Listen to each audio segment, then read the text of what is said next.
পশ্চিমবঙ্গকে আরেকটা গুজরাট বানানোর উস্কানি দিলেন বিজেপির এক বিধায়ক।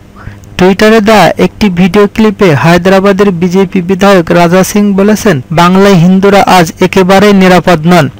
সাম্প্রদায়িক হিংসায় যারা জড়িয়ে রয়েছেন তাদের উচিত শিক্ষা দেওয়া উচিত। বাংলার হিন্দুদের 2002 সালে গুজরাটে হিন্দুরা যে শিক্ষাটা দিয়েছিলেন, না হলে খুব শীঘ্রই পশ্চিমবঙ্গ আর একটা বাংলাদেশ হয়ে যাবে।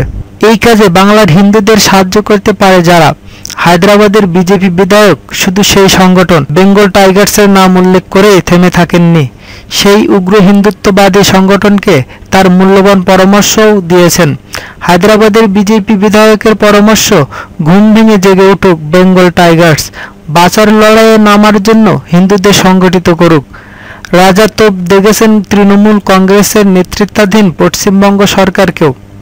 তার অভিযোগ, পশ্চিমবঙ্গ সরকার পরিস্থিতি সামলাতে পারেনি, বরং যারা সাম্প্রদায়িকতার বিষ ছড়াচ্ছে পশ্চিমবঙ্গ সরকার তাদেরই সাহায্য করে চলেছে। রাজার দাবি, রাজ্য সরকার ওদের সাহায্য করছে। যারা ধর্মনিরপেক্ষ তাদের কাছে আমার আবেদন, আপনারা যদি বাংলার হিন্দুদের নিরাপদে রাখতে চান, তারা সুরক্ষিত থাকুন, এটা দেখতে চান, তাহলে আপনারা আরও সচেতন হয়ে উঠুন। আপনারা যদি বাংলায় হিন্দুদের নিরাপত্তা সুনিশ্চিত করতে না পারেন, তাহলে আজ কাশ্মীরে যা হচ্ছে হিন্দুদের একই দশা হবে পশ্চিমবঙ্গেও। কাশ্মীরি পণ্ডিতদের মতোই বাংলার হিন্দুরাও একদিন নিশ্চিহ্ন হয়ে যাবেন। উস্কানিমূলক মন্তব্যের ব্যাপারে হায়দ্রাবাদের বিজেপি বিধায়ক রাজা সিংয়ের রেকর্ড বেশ ভালো।